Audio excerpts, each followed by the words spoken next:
On a retrouvé Guy Carlier, toujours en position fétale après ces histoires. En plus, le coach de foot, ça aurait pu être vous, mon cher Guy. Effectivement. Absolument. Bonjour à vous, Guy Carlier.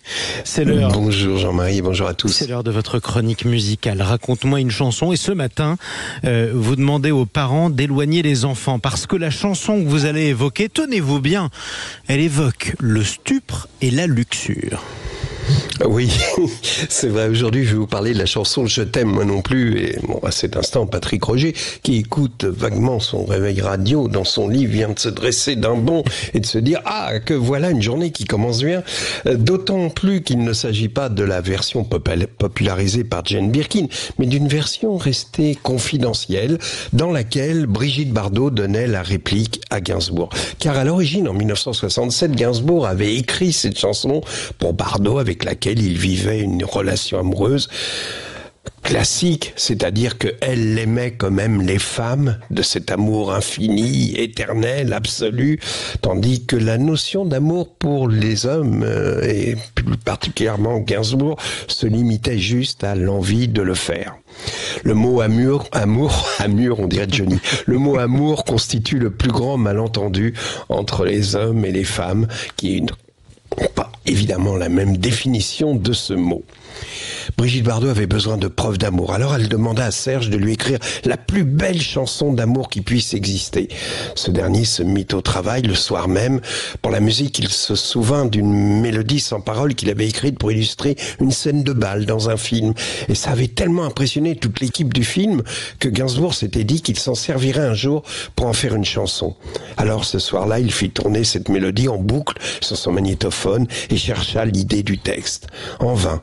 Alors au petit matin, il abandonna la chanson, prit un café en parcourant un magazine de peinture. Il adorait la peinture, c'était la grande déception de sa vie de ne pas avoir été peintre. Dans ce magazine, un grand article était consacré à Dali, que Serge idolâtrait, et dans lequel, lorsque le journaliste comparait Dali à Picasso, Dali répondait « Picasso est espagnol, moi aussi. Picasso est un génie, moi aussi. Picasso est communiste, moi non plus. » Cette figure de rhétorique qui sonnait un peu comme un slogan publicitaire résumait parfaitement l'ambiguïté de la relation amoureuse entre Gainsbourg et Bardot. Alors, c'est pour ça que Gainsbourg se mit à écrire en quelques minutes la plus belle chanson d'amour au monde. Et c'est la plus belle chanson d'amour au monde, pas parce qu'on y entend une femme soupirer, prendre du plaisir.